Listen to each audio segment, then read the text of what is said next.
L'opposition gabonaise proteste contre la candidature du président Ali Bongo à un deuxième mandat lors de la présidentielle d'août prochain. Ali Bongo n'est pas un Gabonais d'origine. C'est du moins ce qu'estime l'Union nationale, le principal parti d'opposition. S'il est vrai que l'actuel président a la main mise sur plusieurs pans de la société gabonaise, les analystes redoutent néanmoins que les frustrations économiques et les rivalités politiques n'entraînent des troubles dans le pays.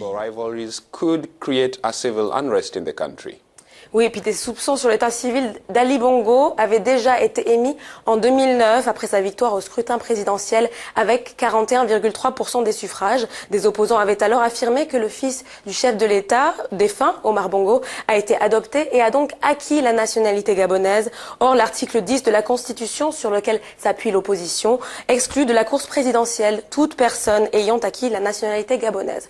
Pour en discuter avec nous, nous avons en direct en ligne avec nous dans cette édition du Morning Call, le ministre gabonais de la Communication, Alain-Claude Bilibinze.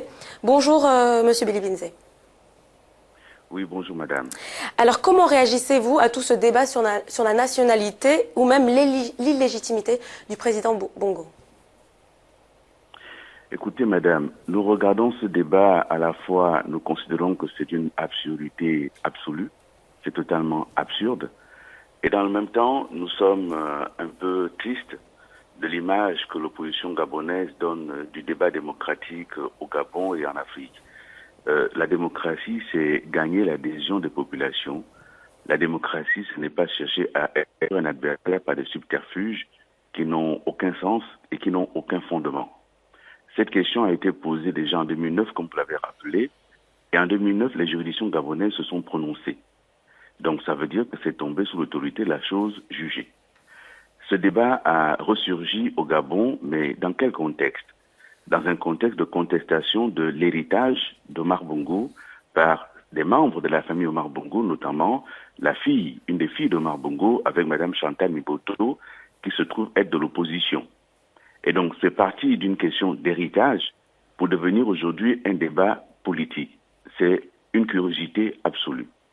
Ensuite, ayant fait de ce débat un débat politique au Gabon, l'opposition a saisi les juridictions gabonaises qui se sont prononcées au mois de février dernier, de manière définitive. L'opposition a saisi les juridictions françaises, notamment le centre d'état civil de Nantes.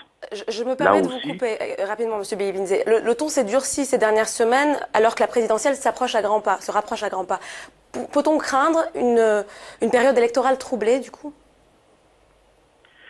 Non, mais écoutez, il n'y aura pas de période électorale troublée au Gabon. Les institutions sont en place, elles veilleront à ce que le processus électoral se déroule normalement. Nous avons une opposition aux abois qui a du mal à présenter un projet aux populations gabonaises, qui a du mal d'ailleurs à faire son unité, sinon sur la question de l'état civil d'Ali Bongo. Mais Ali Bongo sera bien candidat, il sera en campagne et les Gabonais se prononceront librement sur le choix de leur futur président.